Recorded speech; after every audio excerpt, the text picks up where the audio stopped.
လောကနေပြန်လာတဲ့အချိန်မှာပဲကျွန်တော်စနီး100ညအိမ်မပြန်လာဘဲနဲ့အော်တုံလို့ဆရာကောင်းလောင်းအောင်ထိ996ကျိန်တိုင်းဖောက်ပြန်ခဲ့တယ်ဆိုတာကျွန်တော်ကသိလိုက်ရပါတယ်ကျွန်မရဲ့တငယ်ချင်းမလေးရီစားနဲ့ပြတ်သွားလို့လေအဲအကြောင်းသူနဲ့သူတညာလုံးရှိနေပေးခဲ့တာမအောင်ကျွန်မနည်းနည်းအိတ်ရှင်လာပြီးအခန်းထဲဝင်ပြီးတော့အနားယူလိုက်အောင်မယ်နော်လေရန်ရရဲ့ကြောပြင်ကိုကြည့်လိုက်ရင်လည်းကျွန်တော်လုံတာတစ်ခုလုံးကအိတ်ဆက်သွားခဲ့ရပါတယ်သူမမသိလိုက်ခဲ့တာကတော့ကျွန်တော်မှငငယ်လေးကလေးကသူတစ်ပါးရဲ့ဖောက်ပြန်မှုနှုံးကိုတိုက်ရိုက်မြင်နိုင်တဲ့ထူးခြားတဲ့စွမ်းတစ်ခုရှိနေခဲ့တာပါအဲ့ဒီဖောက်ပြန်မှုနှုံးကတရားဖြစ်သွားတဲ့အခါမှာသူတို့ရဲ့ခေါင်းပေါ်ကကိန်းကနန်းဟာလည်းအမှန်တကယ်ဖောက်ပြန်ခဲ့တဲ့အကျဉ်းရည်တော်ဖြစ်လဲပြောင်းလဲသွားတတ်ပါတယ်ငယ်စဉ်တုန်းကမိဘတွေရဲ့တစ္ဆာဖောက်မှုကိုမြဝါးထိနေမြင်ခဲ့ရတဲ့စိတ်တန်ရည်ကြောင့်ပဲကျွန်တော်ဟာအိမ်တော်ဘက်ချလို့ရှိရင်ဖောက်ပြန်မှုနှုံးတုံညာရှိတဲ့သူကိုပဲမဖြစ်အောင်ချပြီးလက်ထပ်မယ်လို့လည်းတစ္ဆာဆိုခဲ့မှုပါတယ်အဲ့ဒီနောက်မှာတော့လေရန်နဲ့လည်းစုံခဲ့ရတာဖြစ်ပါတယ်သူမရဲ့ဖေကလောင်ကစားသမားတယောက်ဖြစ်ပြီးထွက်ပြေးသွားတဲ့အခါမှာတော့မိသားစုမှာတန်းတန်းရှိတဲ့ကျွေးမီးတွေကလည်းကြံရိတ်ခဲ့ပါတယ်လေရန်ကိုရအောင်ယူနိုင်ဖို့အတွက်ကျွန်တော်ဟာမိသားစုကျွေးမီးတွေကိုတင်မကပဲနဲ့ဆွေမျိုးတွေနောက်ဆုံးရွာတွေကခွေးတွေအထိအားလုံးကိုကူညီပေးပြီးတော့အားလုံးသက်တည်ငြိမ်တဲ့အလုပ်ကိုင်တွေကိုပါလည်းစီစဉ်ပေးခဲ့ရပါတယ်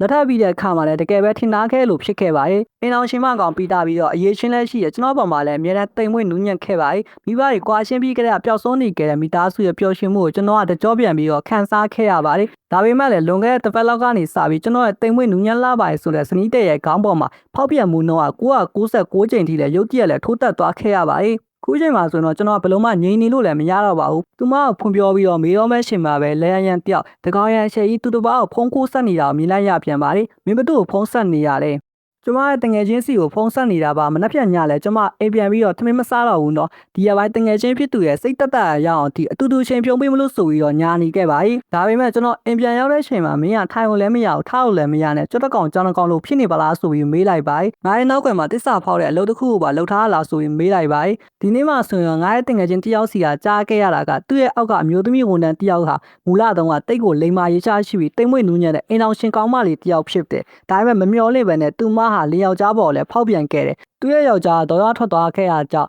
အေးကန်းနေတဲ့ငမြားတန်ကိုကာပြီးတော့ community ကိုလိုက်သွားခဲ့ကအဲ့ဒီအမျိုးသမီးကိုဆယ်ချက်မကစက်တိုက်ရိုက်နှက်ခဲ့တယ်တဲ့နောက်ဆုံးမှာတော့အဲ့ဒီအမျိုးသမီးကအသက်ပိတ်ကလွတ်မြောက်သွားခဲ့ရပေမဲ့မျက်နှာတစ်ခုလုံးကပျက်စီးသွားခဲ့ရပြင်တက်လုံးမတန်မဆွမ်းဖြစ်သွားခဲ့ပြီးတော့ဘယ်တော့မှလည်းမိခင်တရားမဖြစ်နိုင်တော့ဘူးဟိုဖောက်ပြန်မှုတစ်ခုတည်းကြောင်းနဲ့အဲ့ဒီအမျိုးသမီးစီမှာဒီလောက်ထိကြီးမားတဲ့ပေးဆက်မှုမျိုးကိုကြုံတွေ့ခဲ့ရချတယ်မိမကဘာဖြစ်လို့လဲဒီပုံမျိုးကြားပြီးကြောက်သွားလာဆိုပြီးတော့မေးလိုက်ပါဒီကိစ္စတကယ်ကြောက်စရာကောင်းလုံးတယ်။ဘာဖြစ်လို့အခုလိုမျိုးကြောက်စရာကောင်းတဲ့အရာကိုလာပြောပြနေရလဲပုံမှန်ဆိုရင်ဝမတိစနာတွေကိုပဲပြောနေကြတာလေ။ကျွန်တော်ကလေအရန်နဲ့လက်ထမ်းခဲ့တာ3နှစ်ရှိခဲ့ပါပြီ။ဒီနေ့ပြောခဲ့ပုံမြင်ကသူမတို့နောက်ဆုံးတတိပေးချက်တစ်ခုလည်းဖြစ်ပါရဲ့။ဘာဖြစ်ဖြစ်ကျွန်တော်မှသူမရဲ့ပုံမှာတန်ရောစီရှိနေခဲ့သေးတယ်။ဒါပေမဲ့ဒီလမ်းကိုပဲသူကဆက်ပြီးတော့တိုးနေမယ်ဆိုရင်တော့ကျွန်တော်တော့အဖြစ်တင်လို့မရတော့ပါဘူး။နောက်ရက်နိုင်ငယ်မှာတော့လေရန်ကတကယ်ပဲငြိမ်ကုတ်ကုတ်နဲ့အမူကျင့်ကောင်းလာခဲ့ပါရဲ့။ကျွန်တော်ပေါ်လည်းအရင်လိုပဲတိမ်မွေ့နူးညံ့လာခဲ့ပါရဲ့။ဒါပေမဲ့နောက်ပိုင်းလိုရက်တချို့ကြောင့်ကျွန်တော်ရဲ့လုံတာတစ်ခုလုံးကလုံးဝအိတ်ဆက်သွားခဲ့ရပြန်ပါတယ်အဲ့ဒီနေ့မွန်းလွဲပိုင်းမှာလေရန်ကကျွန်တော်ရဲ့စီကိုဖုံးဆက်လာခဲ့ပါတယ်ဒီနေ့ညစာကိုကိုပါတာပဲမှားစားလိုက်တော့เนาะအိမ်ပြန်နောက်ကြမှာမို့အမေကိုခဏပြန်အောင်မယ်ဆိုပြီးတော့ပြောလာပါတယ်အမေအိမ်ပြန်မလို့လားအဲ့ဒီမှာတစ်ခုဖြစ်လို့လားငါရောသူ့လို live ခဲ့ပေးရမလားဆိုပြီးမေးလိုက်ပေမဲ့မလို့ပါဘူးအမေကိုလည်းတွားသွေးယုံနေမှာဒါတွေမကသေးပါဘူးရှင်းပါလေလှုပ်ရှားလုပ်တွေရှိသေးတယ်မလား live ခဲ့ပေးဖို့မလိုပါဘူးဆိုပြီးတော့ညာပြောနေပါတယ်ဖောက်ပြန်ရှင်တဲ့စိတ်ကူးစိတ်တန်းတစ်ခုစားတင်ပေါ်ပေါက်လာခဲ့ပြီဆိုရင်အဲ့ဒါဖောက်ပြပြဖို့ဆိုတာတိတ်ကိုခက်ခဲလာတယ်ဆိုတာကျွန်တော်ကကောင်းကောင်းသိနေခဲ့ရကြောင်းလေရန်ရဲ့အကြောင်းပြချက်ဆင်ခြင်တွေကိုမယုံကြည်ခဲ့ပါဘူးလှုပ်ဆင်းရနဲ့ပဲကျွန်တော်ရောက်ခမရှိရဲ့အိမ်စီကိုချက်ချင်းကားမောင်းပြီးတော့ထွက်လာခဲ့ပါ යි တနားရီကြော်ကြပြီးတဲ့နောက်မှာတော့ရောက်ခမအိမ်ကိုရောက်ရှိသွားခဲ့ပါ යි ရောက်ခမကြီးကတော့ဘာဖြစ်လို့လိုက်လာတာလဲဆိုပြီးတော့မေးနေခဲ့ရကြောင်းတခုဖြစ်သွားမှစိုးရင်လို့ပါမေးဒါကြောင့်ကုညီဆရာရှိရနဲ့ကုညီရအောင်ပြေးလောလာခဲ့တာဒါနဲ့ရွာရန်ကပြန်မလာဘူးလားသူကပဲမှာလဲသူကပြန်သွားတာကြာလာပြီငါရဲ့ရှေ့ချင်းဝါကနည်းနည်းခောက်သွားလို့ပါပဲဘာမှအကြီးကျယ်မဟုတ်ဘူးမင်းကဘာလို့လိုက်လာလဲပြီးတော့ရောက်ခမအိမ်ကိုလာတော့မှလက်ဆောင်တစ်ခုမှပါမလာခဲ့ဘူးတကယ်ကိုမတင်တော်လိုက်တာပဲဒါယောက်ျားကောင်းတယောက်ပြုရမယ်အပြုတ်မူလားငါရဲ့ရှေ့ချင်းဝါကလည်းခောက်နေခဲ့ရဆိုတော့အခုချက်ချင်းပဲရွမ်ငွေ2000လောက်လွှဲပေးလိုက်အောင်အားရှိအောင်အတွက်အာဟာရဖြစ်စွတ်စာတွေဝယ်စားဖို့ဆိုပြီးတော့ပြောနေပါဒါကအမေကိုကျွန်တော်နောက်ဆုံးချိန်ငွေလွှဲပေးရခြင်းမျိုးမဟုတ်ပါစေနဲ့လို့ပဲမျှော်လင့်ပါနောက်ဆုံးချိန်ငွေလွှဲပေးရဆိုတာဘာအသိပဲလဲမင်းကငါသမီးနဲ့လက်ထပ်ထားတာပဲလေငါပေါ်အမြဲတမ်းတားသမီးကျင်းဝဲတဲ့ညီလှုပ်ကြည့်ရမှာပဲဆိုပြီးတော့ပြန်ပြောပြနေပါဒီမြေခွေးကိုကြည့်လိုက်ရင်ကျွန်တော်ရဲ့မျက်နှာမူရာတဖြည်းဖြည်းနဲ့အိတ်ဆက်လာခဲ့ရတယ်ဒါဟာလုံးဝရုပ်သိမရှိတဲ့ကိစ္စပါပဲတန်တရားရည်နဲ့တူတူပဲကျွန်တော်ဟာလည်းအိမ်ကိုပဲပြန်ပြီးတော့မောင်းလာခဲ့လိုက်ပါ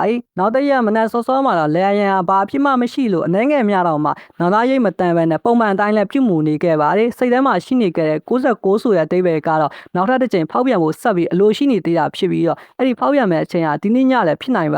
လေရန်ကအပြင်သွားစရာရှိသေးတယ်ဆိုပြီးထွက်သွားပြီးတဲ့နောက်မှာတော့ကျွန်တော်ဖုန်းကိုထုတ် ထုတ်ပြီးတော့ဖောက်ပြန်တဲ့စုံတွဲတွေကိုလိုက်လံစုံစမ်းနေငင်းနေပေးတဲ့တီးတက်လူတယောက်စီကိုလည်းဖုံးဆက်လိုက်ပါသည်ကျွန်တော်ရဲ့ဇနီးကိုစုံစမ်းပေးဖို့တွက်ဆိုရင်ယုံ3တန်းပေးမယ်သူမပဲအချိန်မှာဘာလုပ်နေလဲဆိုတာနဲ့အသေးစိတ်လှုပ်ရှားမှုတွေနဲ့သူမနဲ့ထိတွေ့ဆက်ဆံသမျှလူတိုင်းအကြောင်းကိုကျွန်တော်သိချင်တယ်အဲ့ဒီအချိန်မှာတော့ခဲကိုဖြစ်တဲ့သူရှူကွန်ရဲ့စီကနေဖုံးဝင်လာခဲ့ပါတယ်ခဲကိုဒီနေ့ညမိသားစုညစာစားပွဲရှိရဲ့ကျွန်တော်အမကဒီနေ့ညအရေးကြီးတဲ့ဖောက်တဲ့တရားနဲ့တွေ့ရရှိလို့မလာနိုင်ဘူးဒါပေမဲ့ခဲကိုကလုံးဝပြက်ကွက်လို့မရနိုင်ဘူးเนาะကောင်းပါပြီငါမဖြစ်ဖြစ်အောင်လာခဲ့မယ်ဒီကျေးဇူးကမ်းတဲ့ကောင်ငါထမင်းကိုစားငါ့အဝတ်စားဖို့ငါပစ္စည်းကိုတုံးနေပြီးတော့နောက်ဆုံးမှာတော့လေယာဉ်ရဲ့ဖောက်ပြန်မှုကိုဖုံးကွယ်ပေးဖို့ကူညီပေးနေတာပေါ့လေဒါပေမဲ့အဲ့လိုတောင်းဆိုမှုကိုရင်ဆိုင်ရတဲ့အခါမှာကျွန်တော်တဘောအတိုင်းညှစ်ပယ်ပြမှာမဟုတ်ဘူးဘာပဲဖြစ်ဖြစ်လေယာဉ်ဖောက်ပြန်နေခဲ့တက်တဲ့အထောက်ထားကြီးကျွန်တော်ဖုန်းထဲရောက်လာမယ့်အချိန်ကိုပဲစောင့်စားနေခဲ့လိုက်ပါကျွန်တော်စိန်ဆွဲလာနိုင်ဖို့အတွက်သူတို့ကညနေပိုင်းမှာကျွန်တော်ကွန်တိုင်ကြီးစီကိုခေါ်သွားပြီးတော့အမှတ်တစိတ်ပါစင်ကာပစ္စည်းအမြောက်များကိုဝယ်ခိုင်းခဲ့ကြတယ်နောက်ပြီးတော့ကျွန်တော်ရောက်ခမှကျွန်တော်ဘာတစ်ခုစီကိုပါခေါ်သွားခဲ့သေးတယ်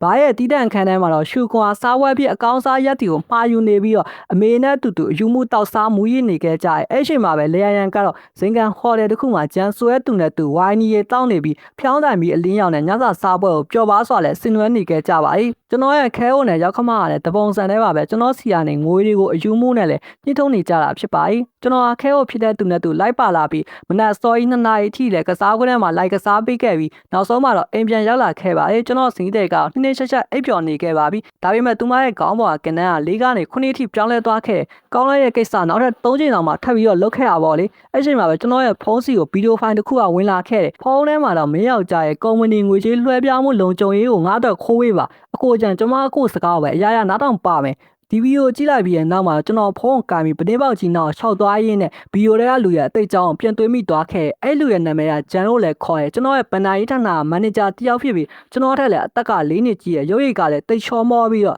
ကုမ္ပဏီထဲမှာကျွေးနေခဲ့တဲ့မိန်းကလေးပိတ်သက်တွေလည်းအများကြီးရှိရမူလာကတော့ဗန်နာရေးအရာရှိဓာတုအတွက်အလားလာရှိဆုံးသူလည်းဖြစ်တယ်သူကတော့စူးစမ်းပါးစမ်းလုပ်ပြီးတော့ဘာမှမရှိခဲ့ဘူးဆိုရင်မကြခင်နှစ်တွေတွင်းမှာပဲအဲ့ဒီဓာတုကသူ့ရဲ့လက်ထဲကိုရောက်မှလည်းအသေးချာလည်းဖြစ်ပါ යි ဒါပေမဲ့သူလုံးဝမျှော်လင့်မထားခဲ့တာကတော့အရင်တော့ကျွန်တော်မှရှိတဲ့ဖောက်ပြန်မှုနှုံးကိုမြင်နိုင်တဲ့အစွမ်းနဲ့ကွယ်ရာကနေအကွက်ချစစ်စင်မှုတချို့ကြောင့်မူလရာတုကနေတိုက်ရိုက်လဲဖယ်ရှားလိုက်နိုင်ခဲ့တာပါပဲပြီးတော့သူ့ရဲ့အမှားတက်တဲ့ထောက်သားတွေကိုပါကျွန်တော်ကကင်ထားနိုင်ခဲ့တာကြောင့်သူ့ရဲ့ CRO ရာတုကိုလည်းကျွန်တော်ကကြားဖြတ်ပြီးတော့လူယူနိုင်ခဲ့ပါ යි ကျွန်တော်ဟာကုမ္ပဏီတမိုင်းမှာအသက်25နှစ်နဲ့ CRO ဖြစ်လာခဲ့သူဦးသေးတော့သူလည်းဖြစ်ပါ යි သူကအဲ့ဒီကိစ္စပေါ်မှာရန်ညိုးဖွဲ့လာပြီးတော့ကျွန်တော်ရဲ့ဇနီးကိုတိုက်ရိုက်ပြစ်မှတ်ထားလိုက်မယ်လို့မထင်မှတ်ထားခဲ့လို့ကျွန်တော်ဒီလောက်ကြီးမားတဲ့တစ္ဆာဖောက်မှုကြီးကိုပေးလိုက်မယ်လို့လည်းမျှော်လင့်မထားခဲ့ဘူးကျွန်တော်ဖုန်းကိုထပ်မံကောက်ကင်ပြီးတော့ပထမဆုံးဖိုင်ကိုအသေးစိတ်လည်းပြန်ကြည့်လိုက်တယ်အရှက်လိုက်တွေအရာကျွန်တော်ရဲ့ထင်မြင်ချက်ကတကယ်ဥမာလည်းမှန်ကန်နေခဲ့တာပါပဲအဲ့ဒီအချိန်တုန်းကလေယာဉ်ဟာသူမအမေအိမ်ကိုလုံးဝပြန်ခဲ့တာမဟုတ်ပဲမျိုးတွေကအစင်းမြင့်ရှိသူများဟော်တယ်တစ်ခုမှဂျန်တဲ့သူပျော်ပါနေခဲ့တာဖြစ်ပါ යි နောက်တစ်ဖိုင်တစ်ခုကိုထပ်ကြည့်လိုက်တဲ့အချိန်မှာပဲဂျန်ရဲ့ရည်ရွယ်ချက်ကမှန်တကယ်တော့ဒါဖြစ်နေမှကျွန်တော်နားလည်သွားခဲ့တယ်။မင်းယောက်ျားရဲ့ယူရှိကိုငါ့အတွက်ခိုးပေးငါလာစီယာကိုယာတုကိုပြန်သွားခဲ့မယ်ဆိုရင်အင်းကဘန်နာကြီးအာနာကြီးအားလုံးကမင်းရဲ့လက်ထဲကိုရောက်လာလိမ့်မယ်။မင်းစိတ်ကြိုက်လဲတုံးလို့ရပြီ။မင်းကိုတလားဆဲအနေငယ်ပဲပေးပြီးတော့အယုတ်တစ်ခုလိုဆက်ဆက်နေခဲ့တယ်။အတန်းလုံးမရှိတဲ့လင်းယောက်ျားရဲ့လက်အောက်မှာလည်းနေစရာမလိုတော့ဘူး။ဖုန်းထဲကနေရွှဲပြစ်နေခဲ့တဲ့အမူအရာတွေကိုကြည့်နေကျွန်တော်မျက်နှာထဲမှာအေးဆက်လက်ပြုံးတစ်ခုကပေါ်လာခဲ့။ကျွန်တော်ရဲ့လက်ထဲကကုမ္ပဏီရဲ့ဘန်နာကြီးတိတာတွေတင်စီထားခဲ့တဲ့ယူရှိကိုလိုချင်နေခဲ့တာကိုမင်းတို့ကမှကစားချင်နေမှာတော့ငါကလည်းမင်းတို့နဲ့အတူအစိုးရလိုက်ပြီးတော့ကစားပေးုံပဲပေါ့အဲဒါကြောင့်ကျွန်တော်ကသူတို့ရဲ့အကွက်ကိုပဲပြန်လဲသုံးချပြီးထောင်ချောင်းစင်ကိုဆုံးဖြတ်လိုက်ပါနောက်ရက်မှာလေယာဉ်ပြစ်သွားနေကြတော့အခန်းထဲမှာတိတ်ဆိတ်ရှိုးဝဲကင်မာတစ်ခုလုံးကိုတက်ဆင်လိုက်ပါပထမရက်အနေငယ်မှာတော့လေယာဉ်ရဲ့ခေါင်းပေါ်ကကနန်းက9ကနေ69အထိတက်သွားတာကလွယ်ဘာပြဿနာမှလည်းမရှိသေးပါဘူးရုံးပေးတစ်ခုရောက်တဲ့ခါမှာတော့လေယာဉ်ကကျွန်တော်အိပ်ပျော်နေတာအခွင့်ကောင်းယူပြီးတော့တခိုးတယောက်လိုတုံရင်းနဲ့ကျွန်တော်ရဲ့ရုံသုံးစာရက်စာတန်းအိတ်ကိုတိတ်ဆိတ်လဲလာပြီးတော့တိုက်ကလည်းချာခွေခဲ့ပါနောက်တစ်ရက်မှဆိုတော့ကျွန်တော်ကုမ္ပဏီငွေစင်းစနစ်ကိုလည်းဖွင့်ကြည့်လိုက်မိပါဟောဗျာစနစ်ထဲကယွန်တန်း20လောက်ကလေထဲလွန်းပြောက်လို့ပျောက်ကွယ်သားပြီးနိုင်ငံရခြားကောက်တခုတည်းအကုန်လုံးကလည်းလွှဲပြောင်းခံလိုက်ရပါတယ်ကြည့်ရတာကသူတို့ကကျွန်တော်ကုမ္ပဏီပြည်သူပိုင်ငွေတွေကိုအလွဲသုံးစားလုပ်ပါတယ်ဆိုရယ်ပုံရိပ်ရောင်မျိုးအကွက်ဆင်ပြီးတော့ဖန်တီးရှင်နေကြတာပဲဖြစ်ပါတယ်ကောင်းပြီလေမင်းတို့ကမှကစားရှင်နေမှာတော့ငါကလည်းပွဲကြီးပဲကစားပေးလိုက်မယ်ကျွန်တော်ရဲ့ရောက်ခမကအိမ်တကားကိုလာခောက်ပြန်တဲ့ချိန်မှာသူမရဲ့ကျေးဇူးကဲတဲ့တားရည်အတွက်လည်းဖြစ်နေပြန်ပါလေရှူကွန်နဲ့သူ့ရဲ့ကောင်မလေးကတွဲနေတာကြားလာပြီအခုသူတို့လက်ထက်ရမယ့်ချိန်ကိုလည်းရောက်နေပြီမင်းဘက်ကပဲရှူကွန်တက်မင်းရဲ့ဒီအိမ်လိုမျိုးတဲကဘီလာအင်ကြီးတစ်လုံးရဲ့ပြီးတော့မိုင်ဘတ်ဆိုတဲ့ကားမျိုးစားရဲ့ဝယ်ဖို့တက်ငွေထုတ်ပေးရမယ်သူတို့ကအဲ့ဒီတဲကတစ်စီးလောက်လည်းဝယ်ပေးလိုက်ပါအောင်ကျွန်တော်အဲ့ဒါကိုမလုပ်ပေးနိုင်ပါဘူးအမေတို့တခြားတယောက်ကိုပဲတွားချလိုက်ပါဒီငွေနဲ့လေးကိုတော့မင်းရဲ့ခဲဟုတ်တန်ပေးရှင်ဘူးလားဆိုပြီးအဖွားကြီးကရန်ချနေခဲ့ပါဇနီးတဲ့ကလည်းမောင်ရဲ့ရည်ချင်းနဲ့ဆိုရင်အဲ့ဒီငွေတွေကိုပြန်ချဖို့အချိန်အများကြီးလည်းမလိုပါဘူး ကျမရဲ့မျက်နှာကိုထောက်ထားပြီးတော့လည်းဖြစ်အောင်လုပ်ပေးပါနော်ဟုတ်ပြီလားကျွန်တော်မှငွေမရှိဘူးရောက်ခမကြီးကဒါအဖေရှာပေးခဲ့တဲ့သမီးအတွက်လင်ကောင်းယောက်ျားကောင်းဆိုရလားကျေးဇူးကမ်းတဲ့ကောင်အကောင်ဆုံးဆိုပြီးတော့အော်ဟစ်နေခဲ့ပါ ရောက်ပါပြတဲ့သူကလည်းအမကျွန်တော်အမကိုစောစောကလေးကဒီပေးခဲ့တာပဲသူကလုံးဝယုံကြည်ရတဲ့သူမဟုတ်ဘူးအခုတော့အမရဲ့မျက်စိပွင့်သွားပြီမဟုတ်ဘူးလားဆိုပြီးတော့မင်းနေပါမင်းတို့အားလုံးကဒီလောက်တော့လောဘတက်နေကြမှာတော့မင်းတို့ရဲ့လောဘအတွက်ပေးဆက်ရမယ့်တန်ဖို့မင်းတို့ကလည်းခံယူရတော့မှာပေါ့လေကောင်းပြီလေအမေတို့ရဲ့တောင်းဆိုချက်ကိုကျွန်တော်ကသဘောတူပါတယ်သူကကျွန်တော်ဇနီးရဲ့မောင်လေးပဲဥစ္စာကျွန်တော်ရဲ့ညီလေးတွက်ဆိုရင်ကျွန်တော်ဘာမဆိုလုပ်ပေးဖို့စင်တစ်ပါပဲအေးအဲ့လိုမှာပေါ့ဒီလောက်တောင်းဆိုချက်အသေးဝက်လေးကိုတော့ဖြစ်စည်းပေးနိုင်ဘူးဆိုရင်တော့မင်းကငါ့ရဲ့တမတ်ဖြစ်ဖို့လည်းမထိုက်တန်တော့ဘူးဒါပေမဲ့ပြဿနာကအခုကုမ္ပဏီရဲ့ဗဏ္ဍာရေးပိုင်းမှာပြဿနာအနေငယ်ရှိနေကြလို့ကျွန်တော်လောဆယ်ငွေချက်ချင်းထုတ်လို့မရသေးတာဆိုပြီးတော့ပြန်ပြောပြနေပါတယ်ကုမ္ပဏီရဲ့ငွေစင်းမှာတကယ်ပဲဟာကွက်အသေးလေးတစ်ခုရှိနေကြလို့ဗဏ္ဍာရေးပိုင်းပုံမှန်ပြန်ဖြစ်ဖို့အတွက်ဆိုရင်အနည်းဆုံးတစ်ပတ်လောက်ကတော့အချိန်ယူရလိမ့်မယ်အဲ့ဒါကြောင့်ကျွန်တော်ရဲ့ဆိုလိုရင်းကတင်တောင်းမဲ့ရှုံရင်ကလွယ်လို့ကျန်တဲ့အရာအားလုံးအမေတို့လိုချင်တဲ့ကားနဲ့ဘီလာအိမ်အတွက်ကနဦးဆရာငွေကိုအမေတို့ဘက်ကအရင်စိုက်ထုတ်တာပေးပါအောင်ပြီးရင်တော့ကျွန်တော်ကောက်တဲ့ငွေရောက်လာခဲ့ရတဲ့ကျန်တဲ့လက်ကျန်ငွေအားလုံးကိုချက်ချင်းအပြည့်ရှင်းပေးမယ်ဘယ်လိုလဲဆိုပြီးတော့ပြောလိုက်ပါဒီဆရာငွေကလည်းငွေအများကြီးပဲလေငါတို့စီမှာအဲ့လောက်ငွေအမြောက်များကြီးရှိဘူးဆိုပြီးပြန်ပြောနေပါဒါဆိုရင်တော့ကျွန်တော်ဘက်ကလည်းတခြားနည်းလမ်းမရှိတော့ဘူးဒါပေမဲ့အမေတို့အရင်ဆုံးရှင်းငွေတွားယူထားလို့ရတာပဲ online ရှင်းငွေပဲဖြစ်ဖြစ်ဘဏ်ပေါင်နှံရှင်းငွေပဲဖြစ်ဖြစ်တခုခုပေါ့အဲ့ဒီငွေတွေကိုတုံးပြီးဆရာငွေကိုအရင်ပေးချေလိုက်မယ်ဆိုရင်အချိန်တန်လို့ရှိရင်တော့အဲ့ရှင်းငွေအားလုံးကျွန်တော်ကပဲပြတ်ဆက်ပေးမှာပါဆိုပြီးတော့ပြောလိုက်ပါအမေခဲကိုပြောလို့ပဲလောက်ကြအောင်မဟုတ်ရင်ကျွန်တော်ကောက်ပါလေကျွန်တော်လမ်းခွဲသွားလိမ့်မယ်ဘာပဲဖြစ်ဖြစ်နောက်ဆုံးကြရင်ခဲကိုကပတ်စံရှင်းပေးမှာပဲဥစ္စာကောင်းပြီလေဒါဆိုရင်ရှန်မင်းငါတို့ကားတော့ဝယ်ဖို့အတွက်အရင်လိုက်ဖို့သူတို့သဘောတူလိုက်တာကိုမြင်လိုက်တာနဲ့အချိန်ဆွဲနေရင်းနဲ့အစီအစဉ်တွေအပြောင်းလဲဖြစ်သွားမှာစိုးရင်မိတာကြောင့်ကျွန်တော်ကလည်းချက်ချင်းပဲသူတို့ကားနဲ့အိမ်ကြီးလိုက်ကြည့်ဖို့အတွက်ဆိုပြီးခေါ်သွားခဲ့ပါဒီပီလာအိမ်နဲ့ဒီကားကိုဒီနေ့မနေ့ပဲသဘောကျလုံးလို့ဆိုပြီးလာကြည့်သွားတဲ့ဖောက်တဲ့တယောက်ရှိပါတယ်သူကသူ့ရဲ့ဖုန်းနံပါတ်ကိုရှန်သားခဲ့ပြီးတော့မနေ့ပြန်ကြရင်ဆက်သွယ်မယ်လို့ပြောသွားတယ်အဲကြောင့်ကျွန်တော်စိုးရင်မိတာအမေကျွန်တော်တို့မြင်မြလုံးဝဖြစ်တော့မယ်ကားနဲ့အိမ်ကိုစောစီလောက်ဝယ်ပိုင်ဆိုင်နိုင်ဖို့အတွက်ကျွန်တော်ရဲ့ခဲအိုနဲ့ရောက်ခမအွန်လိုင်းကနေအယူမှုငွေတွေကိုလည်းလာရှိနေကြပါတယ်နောက်ဆုံးလားစဉ်အတူတုံ30ပေးရတဲ့တရားမဝင်ရဲ့တိုးကြီးစာမုံဆိုးတွေစီကနေတောင်သူတို့မရှောင်မနဲ့လည်းရှိခဲ့ကြပါတယ်သူတို့ရဲ့မျက်လုံးထဲမှာတော့တပတ်အတွင်းပြတ်ဆန်းနိုင်မယ်ငွေဖြစ်တာကြောင့်အတိုးကြီးစားစီကနေရှိတာကလည်းပုံမှန်ရှိငွေလိုပါပဲကောင်းတယ်အခုတော့ငါစက်အေးသွားပြီဒီနေ့ကစပြီးငါတို့မင်္ဂလာပွဲရစက်အေးလက်အေးလည်းပြင်ဆင်လို့ရပြီဗီဒီယိုထဲမှာသူတို့ပျော်ရွှင်နေခဲ့တဲ့မျက်နှာတွေကိုကြည့်ရင်ကျွန်တော်မပြောမဲနဲ့လည်းမနေနိုင်ခဲ့ပါဘူးရပါတယ်မင်းတို့အိမ်မက်ဆိုကြီးကလည်းအခုမှလည်းတကယ်စတင်တော့မှဖြစ်ပါတယ်ကျွန်တော်ခဲအောင်နဲ့သူတို့ရှင်းနေပြီးရဲ့နောက်မှာတော့ဂျန်ရှန်ဘာကလည်းကျွန်တော်ပေါ်ကိုတရားဝင်စတင်ပြီးတော့တိုက်ခိုက်လာခဲ့ပါတယ်ချန်ငါလက်ထဲကနေပစ္စည်းတစ်ခုကိုလူနိုင်ရဲ့သူဆိုတာတယောက်မှမရှိသေးဘူးမင်းကတော့ပထမဆုံးပဲဒါပေမဲ့မကြာခင်ပါပဲမင်းရဲ့ဗန်နာရေးအရာရှိချုပ် CEO ရာသူကငါလက်ထဲကိုလည်းချက်ချင်းပြန်ရောက်လာတော့မှဟုတ်လားဒါဆိုရင်တော့မင်းစိတ်ပြတ်သွားရလိမ့်မယ်ငါ့ယာလူတော့ကတော့မင်းဘယ်လိုလှည့်ကွက်တွေပဲတုံဘာပဲလို့ဘယ်တော့မှရနိုင်မှာမဟုတ်ဘူးဒါဆိုရင်တော့စောင့်ကြည့်ကြသေးတာပေါ့ဒါနဲ့ဒီတစ်ချိန်မှာတော့ငါအတွက်ဒီလိုအခွင့်အရေးတစ်မျိုးရလာခဲ့တာမင်းရဲ့စင်ကြီးတဲ့ကြောက်လို့ပဲငါပြောဖို့လိုလိမ့်မယ်သူမကိုရအောင်ယူဖို့အတွက်ငါရဲ့အသက်ပညာတွေအကုန်တုံးခဲ့ရတကယ်ကိုမှလည်းမိကုံရန်ကုန်လည်းတန်ပါတယ်ဂျန်ရှန်ဘာကျွန်တော်ကသူ့ကိုဂိမ်းမဆိုင်ပဲလှစ်လူချူထားတာကိုမြင်ရတော့ပို့ပြီးတော့လဲဒေါ်လာထွက်သွားပုံရပါတယ်အဲ့ဒီချိန်မှာတော့အကြီးတန်းစီမံခန့်ခွဲမှုအရာရှိအားလုံးရေးပေါ်အစည်းအဝေးအတွက်အစည်းအဝေးခန်းမတစ်ကိုချက်ချင်းသွားကြပါဆိုတဲ့အတန်ကိုကြားလိုက်ရပါတယ်ဟာရှန်ထောင်းထဲသွားဖို့လားပြင်ဆင်ထားလိုက်ပြီးတော့ငါအိမ်အောင်ကြပြီးသွားရင်တော့အားရရှင်ကြရင်မင်းရဲ့စနီးတဲ့ကိုအချိန်ပေးပြီးတော့ကောင်းကောင်းစောင့်ရှောက်ပေးပါအောင်မယ်ဆိုပြီးဆိုပြီးတော့ပြောနေပါတယ်အားလုံးစုံနေပြီပဲကုမ္ပဏီဥက္ကဋ္ဌကကုမ္ပဏီရဲ့ဗန်နာရေးနောက်ခံစနေတဲ့ကဘာအကြောင်းပြချက်မှမရှိပဲဂျွန်တန်း20အတိအကျဘာလို့ပျောက်ဆုံးနေရလဲဆိုတော့ကျွန်တော်ရှင်းပြပေးနိုင်မလားဆိုပြီးမေးနေပါတယ်အခုခဏကြီးကျွန်တော်လူနှဲငယ်စောက်ဖို့အတွက်အချိန်ခဏလောက်ပေးနိုင်မလားအဲ့ဒီလူတွေကိုပဲကျွန်တော်အတွက်ရှင်းပြခိုင်းလိုက်ပါမယ်ဒီလောက်ထိထူးခြားလာတဲ့လူတွေကဘယ်သူလဲဆိုတာငါလည်းအတိအကျကြည့်ရှင်ပါသေးတယ်မင်းဘက်ကတင့်တော်တဲ့ရှင်းလင်းချက်မပေးနိုင်ဘူးဆိုရင်တော့ရက်စကန်သွားဖို့လားလေပြင်ဆင်ထားလိုက်ပါတော့9မိနစ်ခန့်ဆောင်ဆိုင်ပြီးရဲ့နောက်မှာတော့တကားပြင်ဘက်ကနေလူစုကရုတ်တရက်ဝန်ကနေဝင်လာခဲ့ကြပါအဲ့ချိန်မှာတော့ဂျန်ချန်ပန်မင်းကိုစီးပွားရေးဆိုင်ရာပြစ်မှုကျူးလွန်မှုတန်တရားနဲ့ဖမ်းဆီးပါတယ်ကျွန်တော်တို့နဲ့အတူလိုက်ခဲ့ပါဆိုပြီးတော့ကြားလိုက်ရပါတယ်ဘာခင်ဗျားတို့လူမားနေပြီထင်တယ်ဟုတ်တယ်မလားစကားပို့တွေပြောမနေတဲ့သူ့ကိုဖမ်းပြီးတော့ခေါ်သွားခဲ့ကြစမ်းငါ့ကိုလွတ်ပါငါ့ကိုလွတ်ပါငါမဟုတ်ဘူးရှန်အန်လို့တာအဲ့ဒါခင်ဗျားတို့ကလူမားဖမ်းနေတာသူကပဲကျွန်တော်တသက်မဲ့ထောင်ချောက်စင်ပြီးမနာလို့တရားဆွဆွဲတာဗျာဆိုပြီးတော့ပြောနေပါ